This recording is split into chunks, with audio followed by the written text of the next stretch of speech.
నమస్తే. ఈ మధ్య ప్రముఖ న్యూస్ ఛానల్ అయిన ఎన్టీవీలో ఓ కథనం ప్రసారమైంది.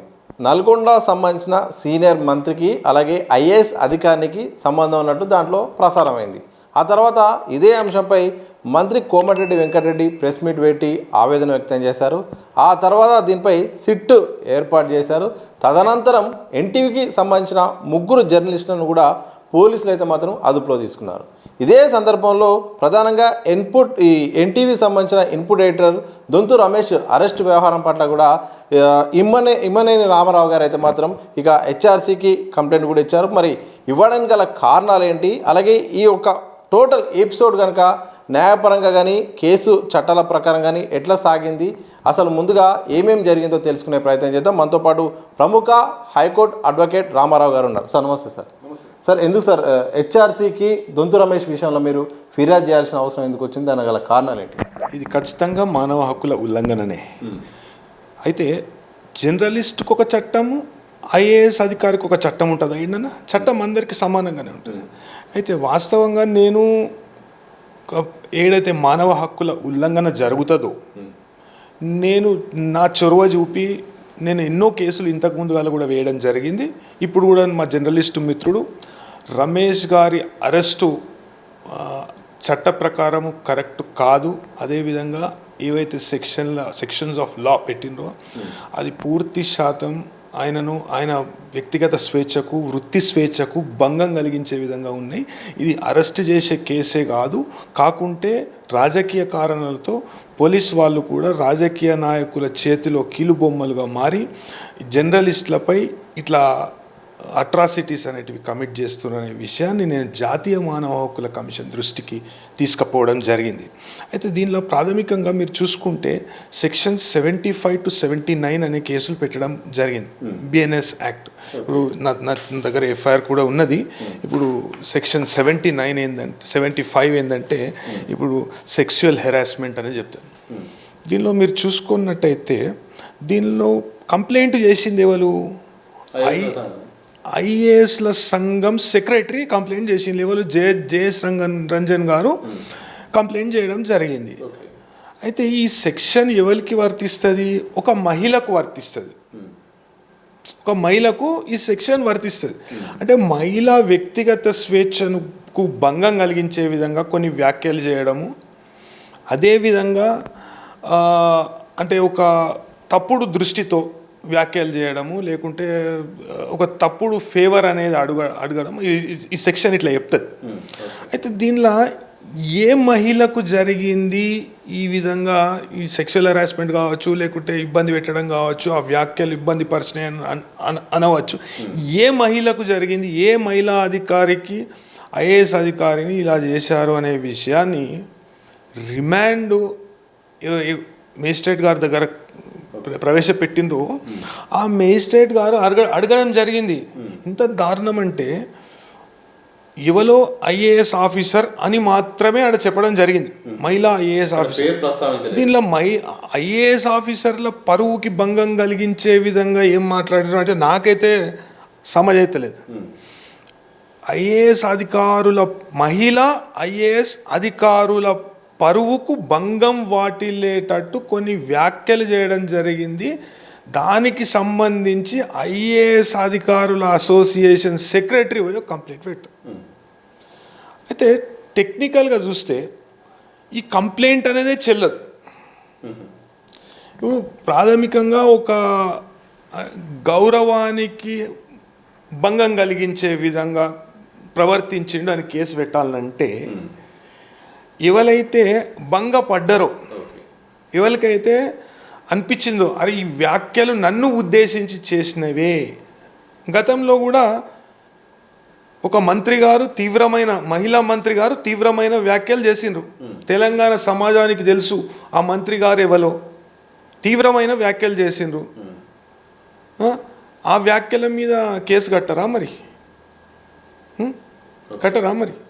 అంటే ఒక్కొక్కళ్ళకు ఒక్కొక్క చట్టం ఉంటుందా? చట్టం అందరికీ ఒకటే లెక్క ఉంటుంది కదా. చట్టానికి ఎవరు అతీతులు కాదు కదా. అయితే ఇప్పుడు ఎన్నో విషయాలు ఉన్నాయి. ఐఏఎస్ ఇప్పుడు మీరు చూసుకున్నట్టయితే ఈ ఎఫ్ఐఆర్లో ఇప్పుడు 75 సెక్షన్ 75 ఏంది, సెక్షువల్ హెరాస్మెంట్ అనే కేసు. అయితే సెక్షువల్ హెరాస్మెంట్ అనే కేసు ఇప్పుడు సామూహికంగా ఐఏఎస్ ఆఫీసర్ల పరువుకు అందరికీ భంగం కలిగించింది అనే విషయం చెప్పుకుంటూ ఒక కేసు అనేది, ఒక కంప్లైంట్ అనేది పెట్టడం జరిగింది. ఇప్పుడు సెక్షన్ 75 ఏం చెప్తుంది అంటే సెక్షువల్ హెరాస్మెంట్. అయితే దీనిలో ఏంటంటే ప్రాథమికంగా ఒక వ్యక్తి, ఏ మ్యాన్ అంటే మొగోడు, a man committing any of the following acts, అయితే ఫిజికల్ అడ్వాన్సెస్ చేయడము, లేకుంటే involving unwelcome sexually explicit overtures, అంటే సైగలు చేయడం, అంటే ఆ పర్టిక్యులర్ ఇప్పుడు ఆ భావన వచ్చే లెక్క సైగలు చేయడము, అట్లాంటివన్నిటినీ, అదేవిధంగా ఒక సెక్షువల్ గ్రాటిఫికేషన్, సెక్షువల్ ఫేవర్ అడగడం, అదేవిధంగా నీలి చిత్రాలు చూపెట్టడము, అంటే ఎవరైతే ఆడామి ఉంటుందో ఆమె అనుమతి లేకుండా నీలి చిత్రాలు అనేది చూపెట్టడము, ఇంకొకటి సెక్షువల్లీ కలర్డ్ రిమార్క్స్ చేయడం, ఇట్లాంటివన్నీ సెక్షన్ 75 కింద వస్తాయి. అదేవిధంగా మీకు ఇప్పుడు సెక్షన్ 75 పెట్టిండ్రు, 78, 79, మీరు 78, 79 ఏం చెప్తాయి, స్టాకింగ్. దీనిలో స్టాకింగ్ ఏడున్నది అంటే, స్టాకింగ్ ఏంటంటే ఇప్పుడు ఫాలో అవుతారు చూసారా, సైబర్ స్టాకింగ్ కూడా స్టాకింగే. అయితే దీనిలో సైబర్ స్టాకింగ్ ఈ వార్త ఏమని వచ్చిందంటే, ఒక సీనియర్ మంత్రి గారికి లేకుంటే సీనియర్ మంత్రి గారే ఒక మహిళా ఐఏఎస్ అధికారి, నేను విన్నంత వరకు, నాకు అర్థమైనంత వరకు ఒక ఐఏఎస్ అధికారిని బాగా సతాయిస్తుండ్రు. ఒక సీనియర్ మంత్రి గారు ఇట్లా ఒక ఐఏఎస్ అధికారిని సతాయించిండ్రు, అదే జిల్లాలో పోస్టింగ్ చేయించుకొని వివిధ కారణాల వల్ల అన్నట్టు ఒక వార్త వచ్చింది. అయితే దానిలో సీనియర్ మంత్రి ఎవరో లేకుంటే ఆ ఐఏఎస్ అధికారిని ఎవరో మీడియా ఛానళ్ళలో కూడా వేయలేదు. ఇప్పుడు ప్రాథమికంగా మీడియా ఛానళ్ళ పైన కేసు పెట్టిండ్రు. మీడియా ఛానల్లో ఒక 6-7 మీడియా ఛానళ్ళు, ఒక యూట్యూబ్ ఛానల్ కూడా ఉన్నాయి. దీనిలో ప్రాథమికంగా NTV management of NTV, it's editors, reporters and anchors అట. ఉంటుందా అట్లా ఏంటన్నా కేసు ఉంటుందా? ఇన్పుట్ ఎడిటర్కు దానికి కంటెంట్కు ఏమైనా సంబంధం ఉంటుందా? లేకుంటే యాంకర్కు కంటెంట్కు ఏమైనా సంబంధం ఉంటుందా? అరెస్ట్ అయిన ఇద్దరు రిపోర్టర్లు కూడా ముగ్గురు, ఒకడు ఇన్పుట్ ఎడిటర్తో పాటు ఒక గాంధీ భవన్ బీట్ చూసుకునే చారి, అలాగే సిఎంఓ బీట్ చూసుకునే సుధీర్ అనే వ్యక్తి. వీళ్ళు వర్కింగ్ జర్నలిస్టులు, ఫీల్డ్లో ఉన్న జర్నలిస్టులు. వాళ్ళకి ఏమైనా సంబంధం ఉంటుందా నిజంగా? ఎట్లా ఉంటుంది సార్? ఇప్పుడు ఎడిటర్ అనే వ్యక్తి, చీఫ్ ఎడిటర్ కావచ్చు, మనం వివిధ రకాలుగా మనం పిలుస్తాం. ఇన్పుట్ ఎడిటర్కు కానీ, రిపోర్టర్స్కు కానీ, లేకుంటే యాంకర్స్ అని రాస్తారు దీంట్లో. ఇప్పుడు మీరు చూడొచ్చు, ఇది management of NTV, it's editors, reporters and anchors అట. యాంకర్ ఏం చేస్తాడు? ప్రాంప్ట్ చదువుతాడు, ఇచ్చింది చదువుతాడు, ప్రాంప్ట్ చదువుతాడు, లేకుంటే కంటెంట్ రాసుకొని దానిలో కీ పాయింట్స్ రాసుకొని చదువుతాడు. ప్రాంప్టర్ ఉంటుంది, ప్రాంప్టర్తోనే చదువుతారు. కాదానికి యాంకర్కి ఎట్లా మళ్ళీ ఒక యాంకర్ని, ఒక మహిళా యాంకర్ని తీవ్ర ఇబ్బందులకు గురి చేయడం జరిగింది. వీడియో పెట్టింది ఆమె, మొత్తం సర్క్యులేట్ అవుతూ ఉన్నది సోషల్ మీడియాలో. దాన్ని ఇట్లా తీవ్ర ఇబ్బందులకు గురి చేసిన, అంటే ఆ వీడియోలు పెట్టినాక యాంకర్ని ఒక విట్నెస్ లెక్క పిలిచారంట. అర్ధరాత్రి విట్నెస్ లెక్క పిలుస్తావు మరి? అర్ధరాత్రి ఏ అధికారంతో పిలిచిన పోలీసు వాళ్ళు విట్నెస్గా? ఇది ఇంకొకటి ఎవరికి పెట్టిరు తెలుసా? ఓ సామాన్యుడు పోయి పోలీస్ స్టేషన్లో కంప్లైంట్ పెడితే, ఒక సామాన్యుడు పోలీస్ కమిషనర్ గారిని కలవాలంటే మనకి ఎంత ఇబ్బంది అవుతుంది మీకు తెలుసా? అయితే అదేవిధంగా ఒక సామాన్యుడు పోయి పోలీస్ కమిషనర్ కంప్లైంట్ పెడితే ఇదే కోర్టు అడుగుతుంది, ఏమయ్యా నువ్వు కమిషనర్కి పెడతావా? కమిషనర్కి ఏం అధికారం ఉన్నాయా తీసుకోనికి? నువ్వు పోయి ఎస్హెచ్ఓని కాదు, ఇన్స్పెక్టర్ కాడ పెట్టు పోలీస్ కంప్లైంట్. నీకు తెలియదా, చట్టం తెలియదా అని 24 కథలు వానికి చెప్తారు, ఎవరికి? సామాన్యునికి. మరి ఈ విషయంలో డైరెక్ట్ కమిషనర్ గారికి అడ్రస్ చేసిండ్రు. అంటే అంత ప్రాముఖ్యమైన కంప్లైంట్ ఇది.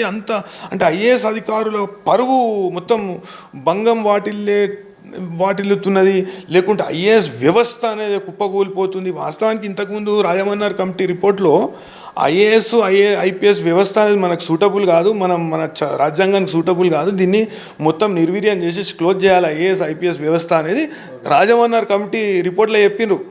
చదువుని కావాలంటే రాజమన్నారు కమిటీ 1969లో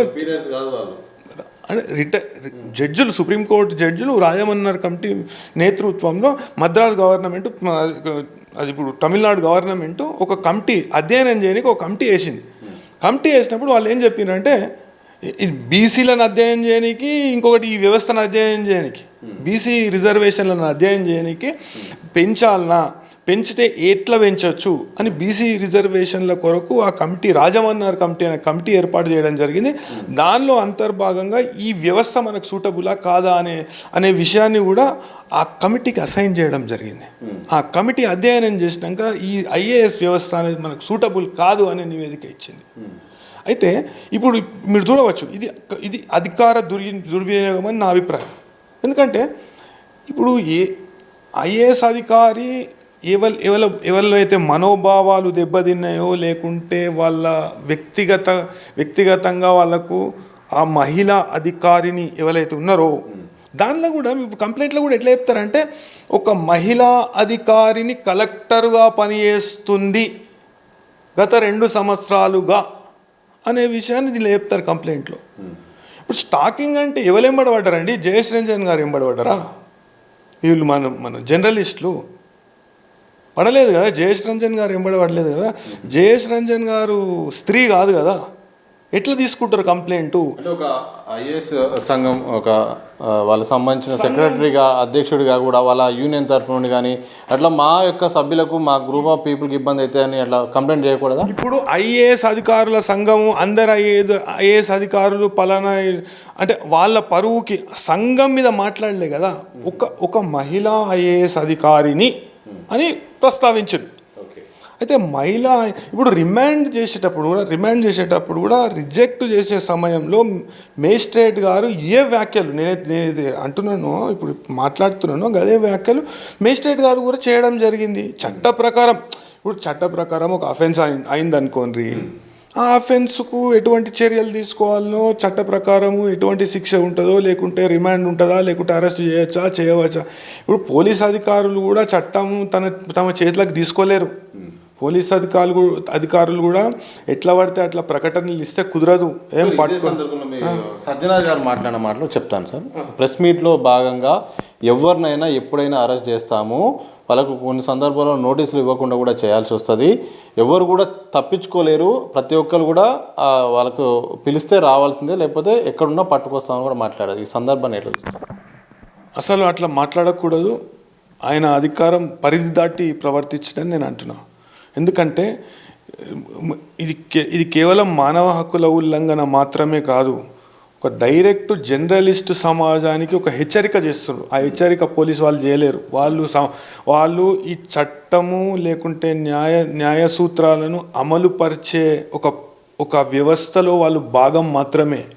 వాళ్ళు చట్టము న్యాయము కాదు, చట్టము న్యాయానికి వాళ్ళు అతీతులు కాదు, చట్టము న్యాయము పైన లేరు.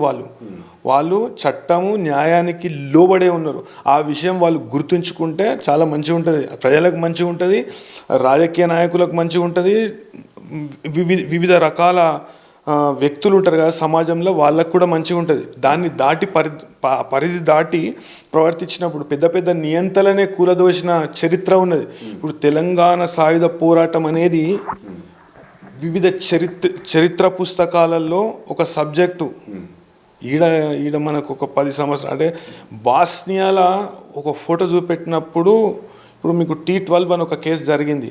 ఒక 12 మంది యువకులను తెలంగాణ ఉద్యమంలో అప్పట్లో సాయుధ పోరాటంలో వాళ్ళు పనిచేసిరని డకైటీ కేసులు, ఈ కేసులు ఆ కేసులు పెట్టి Janardhan Reddy versus state of Hyderabad అనే ఒక కేసు. అప్పుడు నాకు సమయం దొరికితే ఇది ఉంటే నేను దాని గురించి మళ్ళీ చెప్తా. అయితే వాళ్ళను ఉరిదీస్తామని ఉరిశిక్ష వేస్తే, ఇదే గవర్నమెంట్ ఉరితీస్తామని ఉరిశిక్ష వేస్తే అంతర్జాతీయ జర్నలిస్టులు కొంతమంది వాళ్ళని ఫోటో తీసుకుపోయి ఆ ఫోటోను అక్కడ ప్రదర్శిస్తే, అంతర్జాతీయ వేదికలలో ప్రదర్శిస్తే డానియల్ ప్రిట్ ఆర్గ్యూ చేయడానికి వచ్చిండు. ఎంతోమంది సామాజిక కార్యకర్తలు, ఎంతోమంది లాయర్స్ వచ్చి వాళ్ళను ఉరిశిక్ష నుండి తప్పించిండ్రు. నిజాం వంగవలసి వచ్చింది, ప్రభుత్వం వంగవలసి వచ్చింది. ఇట్లా నియంతృత్వ ధోరణిలోకి పోయి జర్నలిస్టులను ఇట్లా అక్రమ అరెస్టులు చేసుకుంటూ వాళ్ళని ఇబ్బంది పెడితే న్యాయస్థానాలు కానీ మానవ హక్కుల కమిషన్లు కానీ ఊకోవు.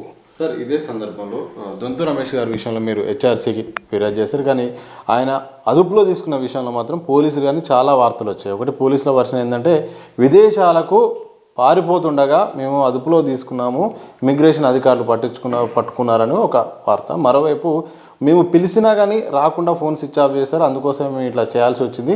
పిలిస్తే రావాలి కదా, విచారణకు సాధించాలిగా, పారిపోవడం దేనికంటూ కూడా నేరుగా మాట్లాడుతున్న పరిస్థితి. నిజంగా అసలు ఏం జరిగింది?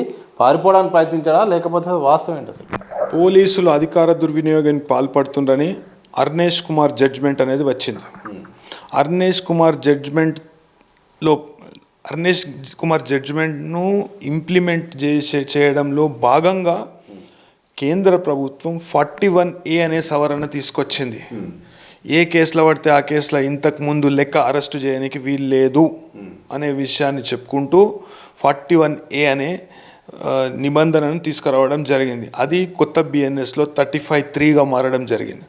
అయితే దానిలో ఎన్నోసార్లు సుప్రీంకోర్టు కూడా ఏం చెప్పిందంటే రీజనబుల్ టైం అంటే ఏంటండి, 3 రోజులు, 3 క్లియర్ డేస్ అని సుప్రీంకోర్టు చెప్పింది.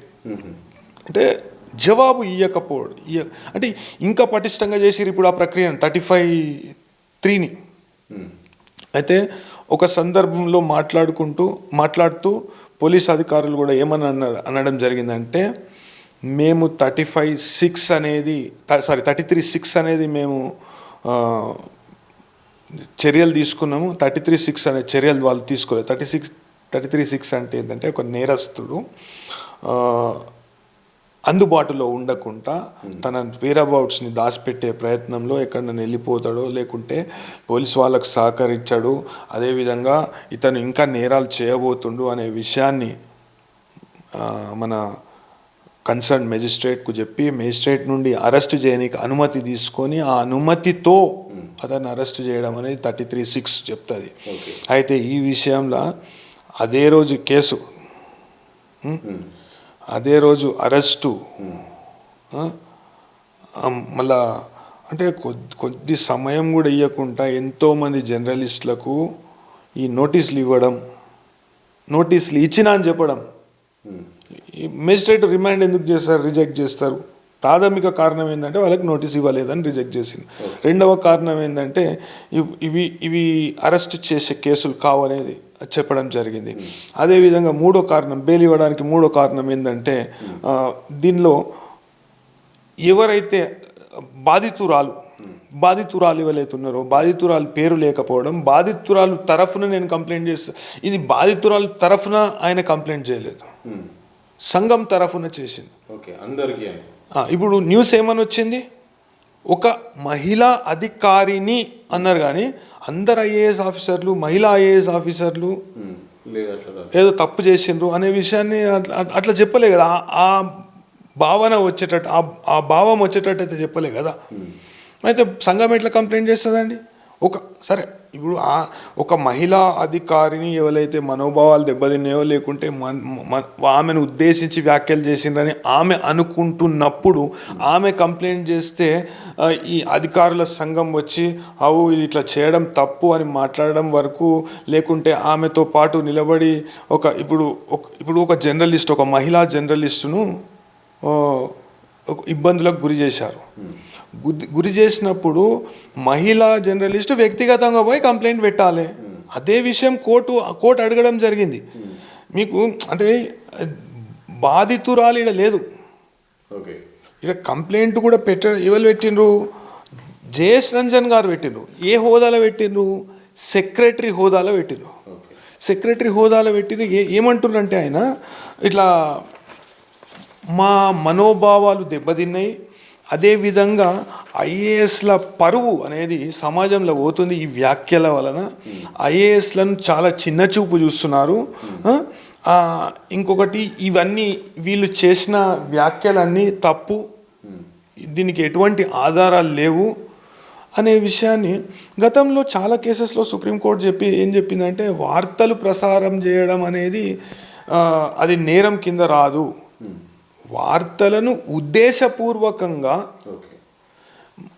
ఒక వ్యక్తి మనోభావాలను కించపరిచే విధంగా, లేకుంటే ఒక వ్యక్తిని సమాజంలో చాలా దిగువ స్థాయిలో కింది స్థాయిలో చూపెట్టే ఆలోచనతో, లేకుంటే తప్పును ఒప్పుగా చెప్పడం, ఒప్పును తప్పుగా చెప్పడం, వక్రీకరించడం, ఇట్లాంటివన్నీ కించపరిచే ప్రొవిజన్స్ అంటే డిఫమేషన్ లాగా అట్లాంటి దాని లెక్క వస్తాయి అని చెప్పడం జరిగింది.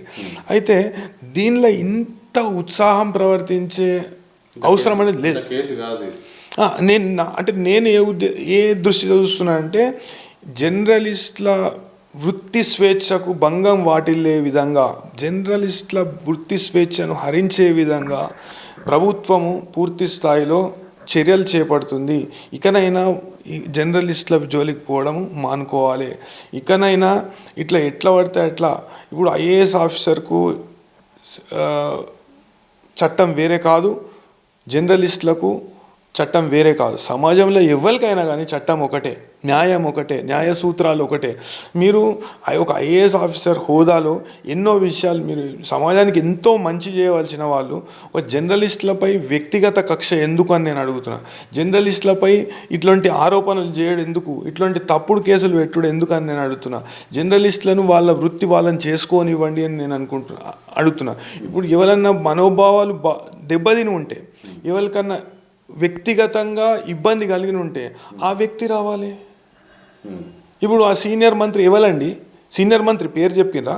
సీనియర్ మంత్రి ఎవరినో అంటే ఎందుకు ఒక మంత్రి గారు ఎందుకు రెస్పాండ్ అవుతుండ్రు? రెస్పాండ్ అయ్యే అవసరమే లేదు. ఇప్పుడు మీడియాలో వచ్చిన ప్రతి కథనానికి రెస్పాండ్ అవుతారా? అది ఒక మనము మీడియా ముఖంగా చెప్పుకునే అవసరం లేదు, అది ఎక్స్ప్లెనేషన్ ఇచ్చే అవసరం లేదు. అట్లంటే ఇప్పుడు అంతర్జాలం అనేది ప్రపంచవ్యాప్తంగా ఉంటుంది. ఇప్పుడు ఈ సాంకేతికత అనేది పెరుగుతుంది.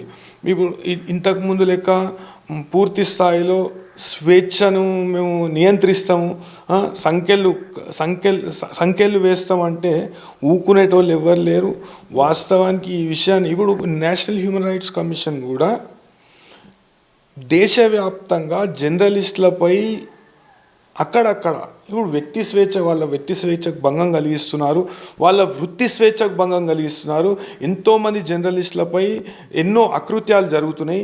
ప్రభుత్వాలు అంటే వాళ్ళకి నచ్చని రాజకీయ పార్టీలకు వ్యతిరేకంగా ఏదైనా న్యూస్ ప్రచారం చేస్తే, ఏదైనా న్యూస్ చెప్తే, ఏదైనా రిపోర్ట్స్ చేస్తే రాజకీయ కక్షలతో జర్నలిస్టులపై దాడులకు దిగుతున్నారు, జర్నలిస్టుల ప్రాణాలు తీస్తున్నారు అనే విషయాన్ని సందేశ్ ఖాళీలో జరిగిన సంఘటన అది చాలా famous. National human rights commission దాన్ని సుమోటోగా కాగ్నిజన్ తీసుకొని ఆ జర్నలిస్ట్ పై ఎందుకు మీరు ఇట్లా జర్నలిస్ట్ని ఆయనను చంపడానికి కారణం ఏంది పూర్తి స్థాయిలో మానిటర్ చేసిన సంఘటన మనకు జరిగింది.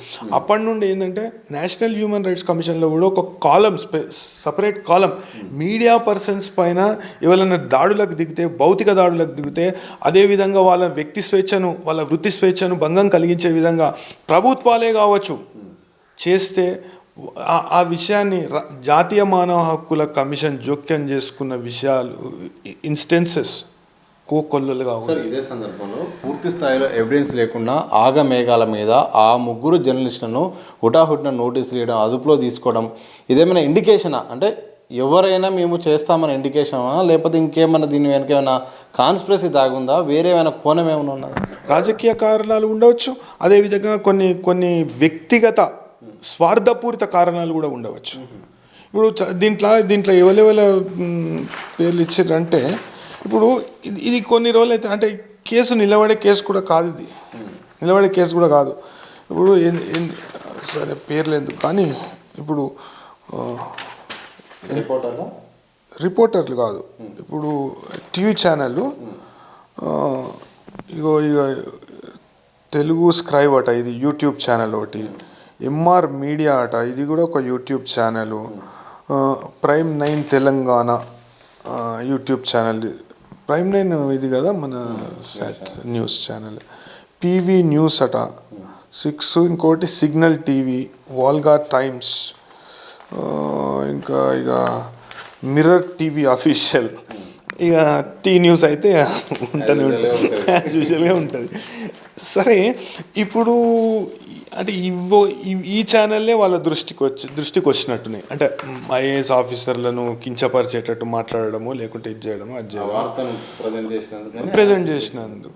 వాస్తవానికి ఆ వార్తలో ఒక్క ఐఏఎస్, మహిళా ఐఏఎస్ అధికారిని ఉద్దేశించిన చేసిన వ్యాఖ్యలు ఏడ కూడా కనబడతలేవు.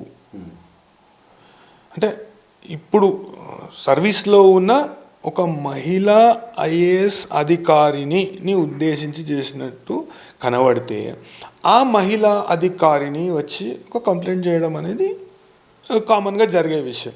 అయితే దీంట్లో అందరూ చాలామంది మహిళా ఐఏఎస్ ఆఫీసర్లు తప్పుడు మార్గంలో కొన్ని పనులు చేశారు, లేకుంటే కొంతమంది మంత్రులు ఈ మహిళా ఐఏఎస్ ఆఫీసర్లను వేధిస్తున్నారు అని ఏదైనా వార్త వచ్చినుంటే ఇది నిజం కాదు, సంఘం తరఫున మేము ఖండిస్తున్నాము, లేకుంటే సంఘం తరఫున మేము కంప్లైంట్ పెడుతున్నాము, దీనిలో ఉన్న నిజాలు ఎంత అనేది ఇప్పుడు ఒక జర్నలిస్టుకు ప్రొటెక్షన్ అనేది ఉంటుంది.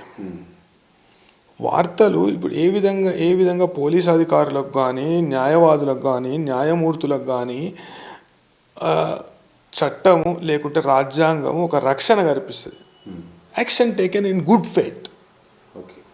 అదేవిధంగా న్యూస్ చదివిన యాంకర్ని కూడా నువ్వు వచ్చి, అంటే ఈ సోర్స్ ఎడికెళ్ళి వచ్చింది వార్త, ఓకే, ఈ వార్త లెక్కనే చూడాలి. దాన్ని వ్యక్తిగతంగా తీసుకొని, పర్సనల్గా తీసుకొని దాని మీద కేసులు పెట్టడము, ఐఏఎస్ అధికారుల సంఘం పెట్టడము, ఇదంతా చాలా విచిత్రంగా ఉంది. పూర్తి స్థాయిలో ఇది జర్నలిస్టుల స్వేచ్ఛను హరించే విధంగానే ఉన్నది. అదే విధంగా మనం చూడాలి.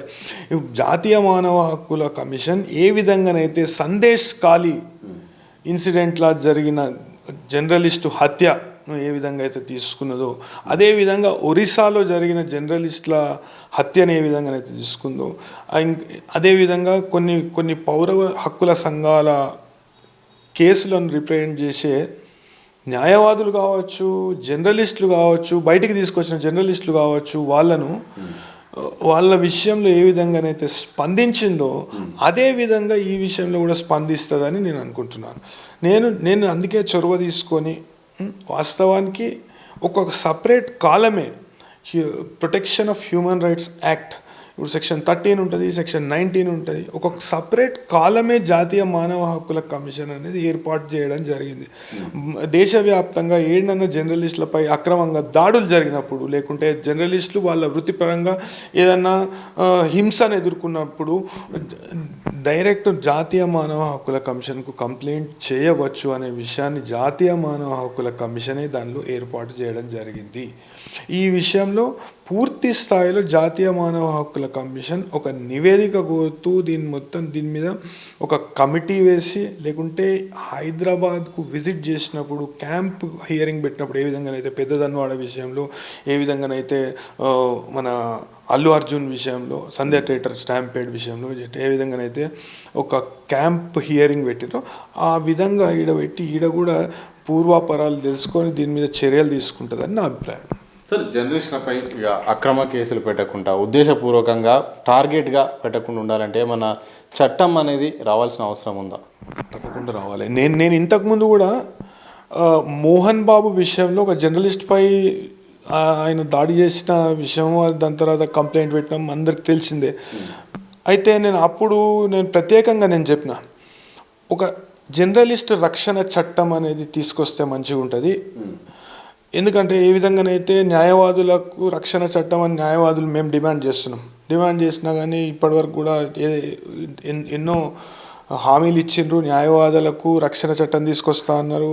అదేవిధంగా ఇంతకుముందు అలా డాక్టర్స్కు రక్షణ చట్టం అనేది తీసుకురావడం జరిగింది. అంటే అకారణంగా ఒక డాక్టర్ని కొడితే, అంటే వృత్తిపరంగాను ఇది సరిగ్గా చేయలే అది సరిగ్గా చేయలే అని మొత్తం నర్సింగ్ హోమ్ల మీద దాడి చేసుడు, లేకుంటే హాస్పిటల్లపై దాడి చేసుడు అనేటివి మనం అప్పట్లో చూసేవాళ్ళం. అది సీరియస్గా ఒక కాగ్నిజబుల్ అఫెన్స్ లెక్క దాన్ని చేసి దానికి ఒక ప్రత్యేక చట్టం అనేది తీసుకురావడం జరిగింది. అదే విధంగా వృత్తిపరంగా హింసను ఎదుర్కొనే వాళ్ళు ఇప్పుడు లాయర్లను చంపడము, అదేవిధంగా లాయర్లు హత్యకు గురి కావడము, లాయర్లపై భౌతిక దాడులకు పాల్పడము, ఇవన్నీ గతంలో సర్వసాధారణమైన, ఇప్పుడు కూడా సర్వసాధారణంగా మనం చూస్తున్నాం. గత ఏడాది కూడా చాలా మంది లాయర్స్, నేనే ఒక 4-5 హ్యూమన్ రైట్స్ కేసెస్ కూడా వేయడం జరిగింది, పబ్లిక్ ఇంట్రెస్ట్ లిటిగేషన్ కూడా వేయడం జరిగింది. అవన్నీ అట్లా జరుగుతుండగా అందరు లాయర్స్ సంఘటితమై మా దగ్గర కూడా ఇప్పుడు బార్ కౌన్సిల్ ఎలక్షన్స్ జరగబోతున్నాయి. అయితే మేము కూడా సాధ్యమైనంత వరకు ఎవరైతే కంటెస్ట్ చేస్తున్నారో వాళ్ళందరికీ మేము చెప్తున్నాం, ఈ జాతీయ మానవ హక్కుల కమిషన్ దృష్టిలో మనం ఇంతకుముందు తీసుకుపోయినాము. అదేవిధంగా జాతీయంగా అంతర్జాతీయంగా కూడా ఈ సమస్య అనేది అడ్వకేట్ల మీద దాడి చేసుడు, లేకుంటే న్యాయవాదులు వాళ్ళ వృత్తిపరంగా వాళ్ళ ఈ సమస్య హింస అనే సమస్యను ఎదుర్కొనుడు, వాళ్ళపై భౌతిక దాడులను ఎదుర్కొనుడు అనేది ఒక పెద్ద ఇష్యూగా మారింది.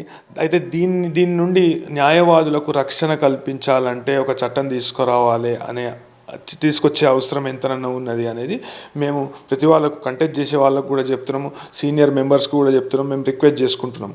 అదేవిధంగా ఇప్పుడు జర్నలిస్టులపై భౌతిక దాడులు కూడా సర్వసాధారణం అయిపోయినాయి. అది జర్నలిస్టులపై రాజ్యహింస అనేది కూడా సర్వసాధారణం అయిపోయింది. ఏ విధంగానైతే సందేశ్ ఖాళీ, ఏ విధంగానైతే అస్సాంలో జరిగిన ఘటనలు, ఏ విధంగానైతే ఒరిస్సాలో జర్నలిస్టుల హత్యలు, ఇవన్నీ మనము పరిగణలోకి తీసుకుంటే జర్నలిస్టులు వృత్తిపరంగా హింసను అనేటిది ఎదుర్కొంటున్నారు. వాళ్ళ ప్రాణాలను పణంగా పెట్టి వాళ్ళు వృత్తిలోకి దిగుతున్నారు. అయితే ఈ జర్నలిస్టులను కాపాడుకునే బాధ్యత సమాజంపై ఉంది, అదేవిధంగా ప్రభుత్వంపై ఉంది. ప్రభుత్వం ఇదే విధంగా రాజ్యహింసకు దిగరాదన్న అభిప్రాయం.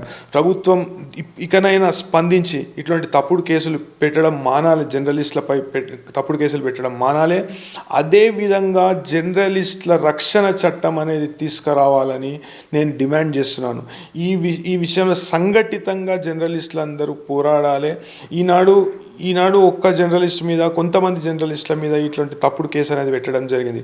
వర్కింగ్ జర్నలిస్టులు కావచ్చు, లేకుంటే యూట్యూబ్ రిపోర్టర్స్ కావచ్చు, ఇప్పుడు ఎవరిని ఇడిచిపెడతలేరు, యాంకర్స్ మీద కూడా కేసు పెడుతున్నారు.